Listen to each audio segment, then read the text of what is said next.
Assalamualaikum warahmatullahi wabarakatuh. Hola, welcome to my channel Ngobrolin Tekim. Oke, pada kesempatan kali ini aku mau sharing nih cara untuk menghitung perancangan cooler tipe Shell and Tube. Di sini aku udah punya contoh di mana ada suatu gas etilen. Di sini akan dialirkan menuju tangki penyimpanan T101. Dan di sini untuk gas etilennya sendiri mempunyai suhu 70 derajat Celcius. Dan untuk kondisi operasi di tangkinya itu suhunya 40 derajat Celcius. Kita asumsikan bahwa tekanannya sama, sehingga kita harus menurunkan suhu dari 70 ke 40 derajat Celcius. Untuk tipe alatnya kita menggunakan cooler ya. Nah, cooler ini ada yang tipe air cooler, yang pakai udara, ada juga yang pakai fluida kayak water, atau misalnya pakai downstream downterm atau refrigeran kayak propan gitu ya. Nah, untuk kasus ini kita lihat bahwa penurunan suhunya itu masih di 40 derajat Celcius, sehingga masih memungkinkan kita untuk menggunakan pendinginnya itu air ya. Kalau misalnya suhu si tangkinya ini sudah minus, misalnya minus 5, minus 10, minus 30, itu kita harus menggunakan downterm atau refrigeran ya. Nah, di sini kita dikasih keterangan untuk laju alir si gas etilen dari prosesnya ini adalah 20 kg per jam, 20.000 kg per jam, yang terdiri dari 95% etilen dan 5% air sebagai impurities. Pertama-tama kita harus seperti kemarin menentukan kondisi operasi terlebih dahulu. Di sini kita kan punya dua tipe fluida, ada fluida panas, yakni si etilen yang ingin didinginkan, dan air ya yang akan mendinginkan. Kita tulis dulu. Nah, ini fluida panasnya, TH-nya berapa? 70, TH-out-nya adalah 40 derajat Celcius.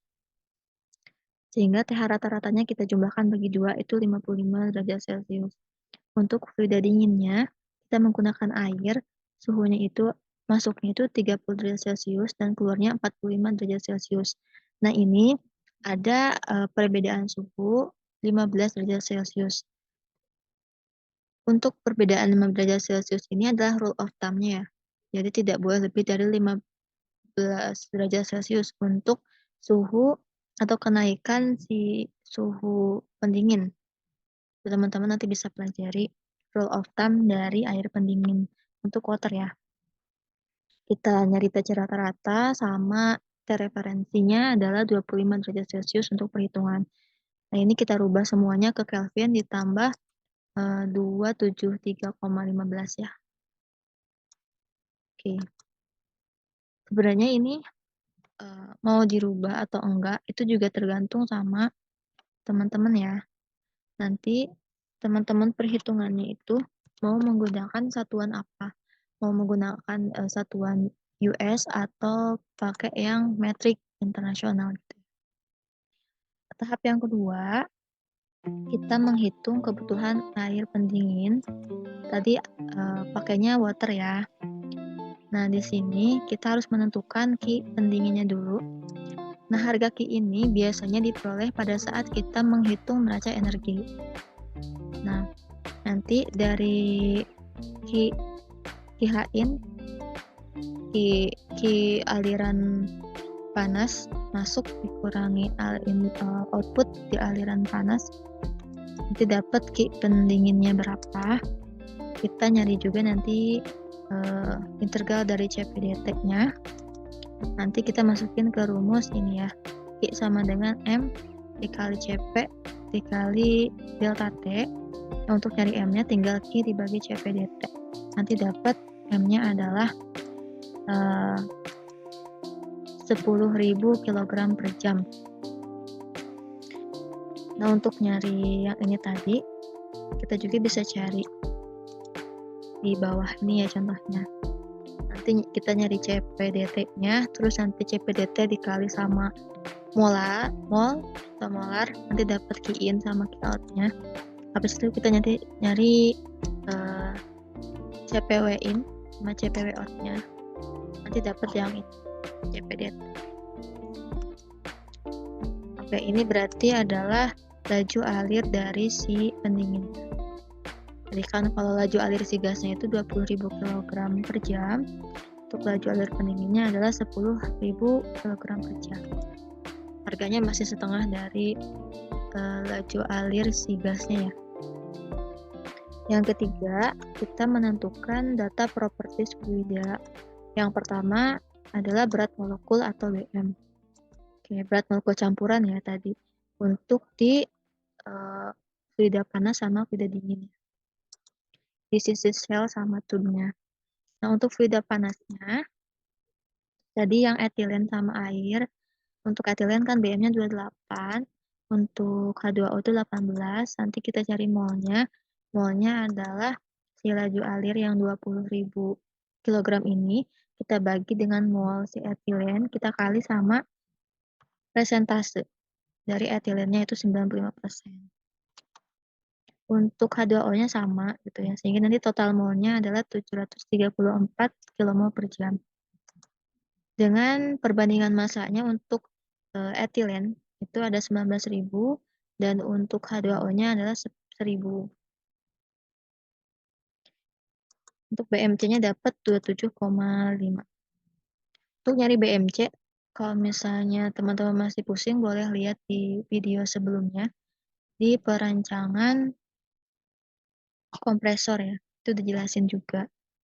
Untuk fluida dinginnya sama, kita cari juga nanti BMC-nya dapat 18. Terus kita nyari kapasitas panas atau CP untuk si fluida panas sama fluida dingin. Ingat ya, untuk nyari CP ini agak beda karena fluida panas kita itu fasenya adalah gas, sedangkan fluida dinginnya kita fasenya liquid. Jadi nanti di buku YAWS atau buku lain gitu ya, yang isinya adalah properties fluid, itu bisa dicari untuk nilai masing-masing A, B, C, D, dan E-nya untuk nanti nyari CP-nya ya. Ini aku pakai di buku YAWS halaman 30 dan 56. 30 ini kalau nggak salah buat yang kapasitas panas dari gas. Yang 56 ini kapasitas panas untuk liquid dan solid. Nanti dapat nilai koefisien A, B, C, D, dan E. Untuk nyari CP-nya sama kayak kemarin, yaitu A ditambah BT ditambah CT kuadrat ditambah DT pangkat 3 ditambah ET pangkat 4. Habis itu nanti nyari YI, CPYI dikali sama 0,95 ya untuk etilen karena persentasenya adalah 95%. Untuk airnya atau uap airnya kita kali 0,05 atau 5%. Dapat CPYI-nya untuk yang fluida panas gas ini 45,4 ya. Untuk fluida dingin juga sama. Nah, nanti yang membedakan adalah koefisiennya cuma A, B, C, D doang ya. Kalau gas itu sampai E. Sama ini juga dihitungnya A ditambah BT ditambah CT kuadrat ditambah DT pangkat 3. Dapat CPI-nya adalah 6,45. Untuk viskositas itu aku pakai datanya di YAWS halaman 452 dan 478. 452 ini untuk gas beda panasnya, untuk yang halaman 478 ini untuk beda dinginnya untuk air. Ini juga agak beda ya. Untuk gas biasanya nilai koefisiennya itu ada A, B, sama C aja. Sedangkan untuk beda dingin itu ada A, B, C, dan E. Nah, untuk nyari mu CP itu kita tinggal A ditambah BT ditambah CT pangkat 2. Nanti rumusnya juga ada ya di buku YAWS-nya. Teman-teman tinggal copy aja. Nanti dikali sama 0,0001 untuk menyamakan satuan. Nanti dikali YI, jadi untuk hasilnya adalah 0,012 centipoise. Untuk fluida dinginnya, ini koefisiennya itu ada A, B, C, dan E. Sama ya kayak tadi. Tapi untuk rumusnya, ini pakai log 10N ya. Jadi nanti rumusnya antara si gas sama fluida cair itu beda. Hasilnya untuk yang water itu 0,697. Selanjutnya kita nyari densitas. Itu aku pakai di Yaos halaman 185. Ini untuk yang fluida dingin, yang cair. Karena untuk fluida gas kita pakai pendekatan gas ideal. Nah, ini ya. Tekanannya itu kita asumsikan 1, udah sama gitu ya, antara si proses sama si tangkinya. Terus si BM-nya ini kita tulis lagi. R-nya kita pakai 0,082. Untuk TC-nya tadi T campuran ya, di aliran panas. Kemudian nanti kita dapat untuk rho-nya. Untuk rho-nya ya. Ini berarti P dikali BM dibagi R dikali TC. Nanti dikali rho YI yang dapat 1,021 kg per meter kubik. Untuk fluida panas ya. Untuk fluida dinginnya tadi yang cair, kita pakai yang dari Yaos. Nanti ada koefisien A, B, N, sama TC. Nanti untuk rho-nya, kita masukin rumus dari Yaos. Itu A dikali B pangkat min 1 dikali 1 per dikali 1 per T per TC pangkat N. Nanti dapat harga rho-nya, harga densitasnya, satuannya gram per mili. Jadi harus dirubah ke gram per meter kubik dikali 1000. Jadi untuk air, ya kan normalnya air itu densitasnya adalah 1000 ya. 1015,9 kilogram per meter kubik. Oke, next adalah nyari konduktivitas termal. Ini sama juga dari buku Yaos. Halaman 505 dan 531. Nanti dapat ya koefisiennya A, B, C. Jadi teman-teman nyari harga K-nya. Sama ya untuk rumusnya itu dari Yaos juga. Itu A ditambah B kali T ditambah C kali T kuadrat.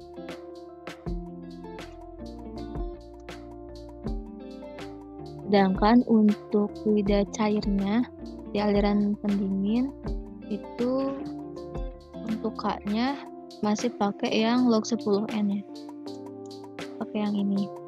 Jadi nanti untuk nyari K adalah 10 pangkat A ditambah B dikali 1 per ini T per C dipangkatkan 2 per 7. Rumusnya juga ada di buku Yaos ya. Tinggal teman-teman buka aja. Nanti dapat harga konduktivitas termal untuk waternya, untuk air itu 3,013. Nah, kita dapat kesimpulan untuk data properti fluida dingin sama fluida panasnya adalah sebagai berikut. Untuk viskositasnya itu adalah 0,012 centipoise untuk fluida panas dan untuk fluida dingin adalah 0,697 centipoise. Make sense ya, karena kan viskositas fluida dingin biasanya lebih besar. Maksudnya viskositas zat cair itu lebih gede daripada viskositas zat gas. Kemudian untuk K-nya itu untuk fluida panas 0,024, sedangkan untuk air itu adalah 3 watt per meter Kelvin. Nah, biasanya memang untuk zat cair itu kapasitas panasnya itu lebih gede daripada gas. Tapi nanti untuk CP-nya sama densitasnya itu lebih gede yang si zat cair. Tuh ya.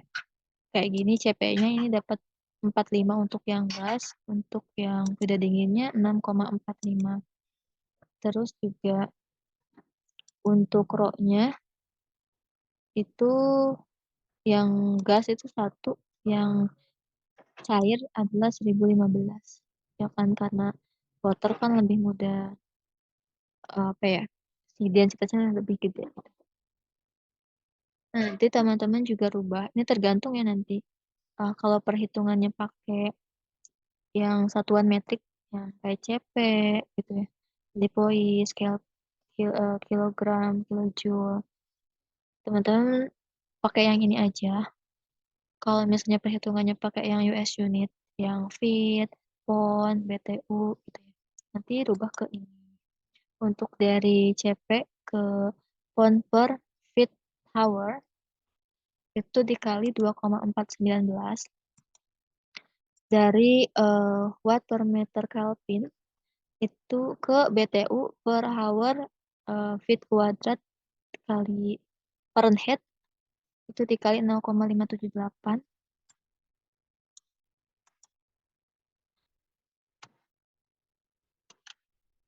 untuk kilojoule per kilogram Kelvin ke BTU per pound Fahrenheit itu dikali 0,238, sedangkan untuk kilogram per meter kubik ke pound per feet kubik itu dikali 0,0624. Sama ya untuk vida dingin juga. Step keempat, kita menentukan delta LMTD. Sebelum kita memasukkan rumus untuk kita delta T LMTD, kita harus menentukan dulu pola aliran, tipe aliran. Apakah co-current, counter current, cross current yang silang, atau tipe yang bagaimana. Nah, untuk kali ini kita pakai yang tipenya counter current. Sebenarnya kan kita harus lihat dulu ya, nanti tuh keuntungannya dan kekurangannya untuk perhitungan itu apa ya untuk tipe counter current sama co-current. Biasanya memang disebutkan kalau tipe counter current itu lebih menguntungkan, tapi tergantung dari nanti ya alirannya tuh gimana gitu ya. Sifat dari si fluida yang ngalir dalamnya tuh kayak gimana itu juga tergantung. Nah, untuk tipe counter current detail MTD-nya adalah T2 min T1 per T1 min T2 ln T2 min T1 dibagi T1 per min T2. Jadi untuk T1-nya yang gede itu adalah temperatur hot fluid, tadi fluida gas yang masuk. Untuk T2-nya adalah temperatur dari fluida gas keluar. Untuk T1 yang kecil ini adalah untuk inlet dari fluida dingin. Untuk T2 ada outlet dari fluida dingin. Kita masukkan di sini sehingga nanti dapat untuk delta T LMTD-nya adalah 16,37 derajat Celcius. Kita rubah ke Fahrenheit dikali 95 tambah 32 ya. Dapat 61,47.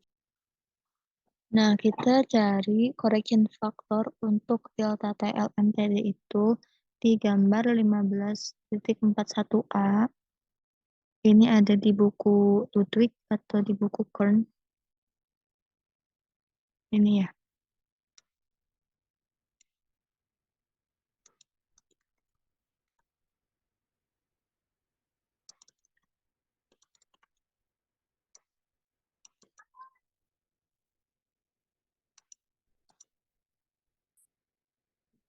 Nah, ini untuk yang satu sel pas. Nanti kita harus hitung dulu P-nya adalah fungsi dari temperatur efisiensi sama nilai R. Nanti kita dapat F-nya atau correction factor delta LMTD. Nah, untuk rumus P-nya adalah T2 min T1 dibagi T1 per T1 kecil. Untuk R-nya T1 besar dikurangi T2 besar dibagi sama T2 kecil min T1 kecil. Nah, kita nanti hitung ya dapat untuk P-nya itu adalah 0,375, untuk R-nya kita dapat 2. Ya.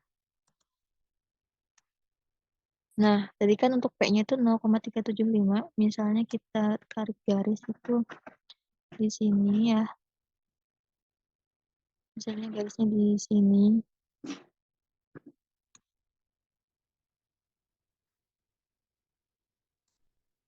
Kita tarik atas.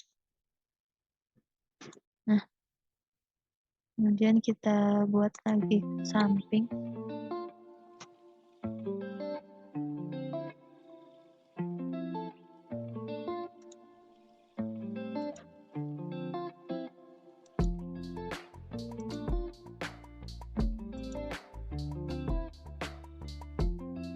Ada ya.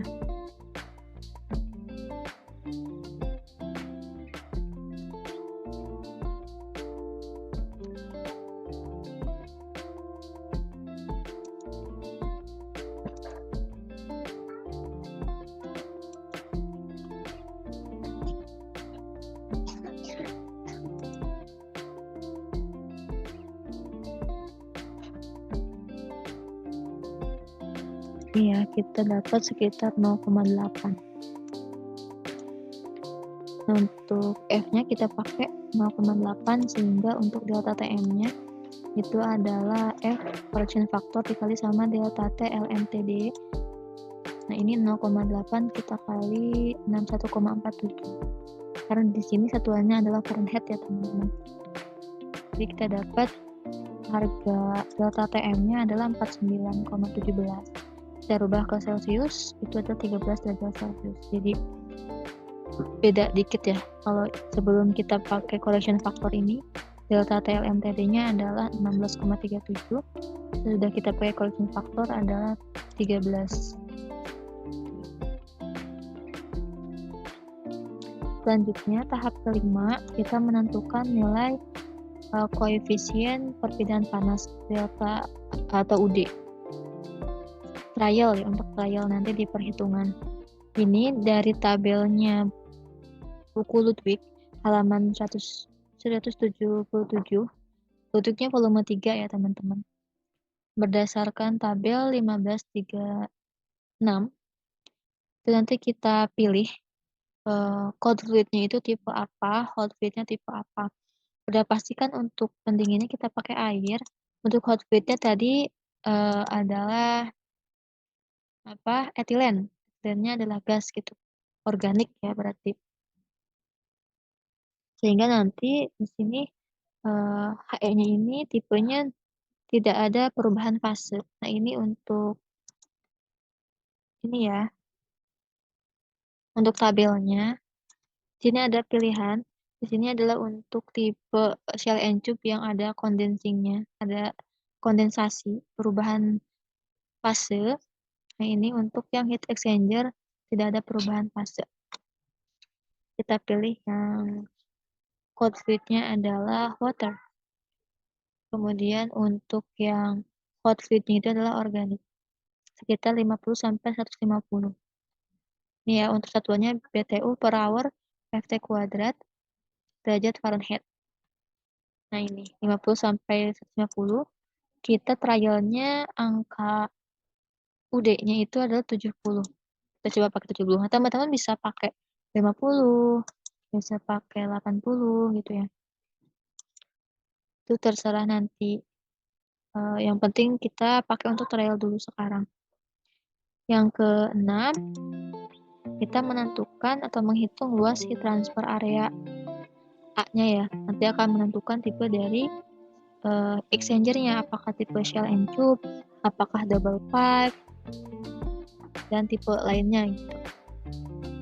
Untuk rumusnya itu A0 sama dengan Q dibagi UD dikali delta TLM atau delta TM tadi ya, yang udah ada correction faktornya. Nah, untuk Q-nya tadi kan kita udah ngitung di atas ya. Itu Q-nya adalah ini 167.000 kilojoule per jam. Nah, kita rubah. Nanti disamakan satuannya dibagi 3600 dikali 1000 dibagi 0,29. Oke. Terus nanti dibagi UD-nya 70, data TM-nya tadi 49,17 yang ini ya. Sehingga dapat untuk luas transfer areanya adalah 296 feet kuadrat atau 24,7 meter persegi. Nah, dari buku Kern itu halaman 103, jika luas area transfer panas itu kurang dari 200 feet, maka jenis HE yang digunakan adalah double pipe. Nah, di sini kita dapat luas transfer areanya adalah 266, berarti lebih dari 200 feet persegi, maka kita menggunakan tipenya adalah shell and tube heat exchanger. Oke, mungkin cukup sampai di sini dulu ya. Nanti kita lanjut di part selanjutnya. Jangan lupa share, comment, like, and subscribe. See you in the next part. Salam semangat pembelajar. Bye.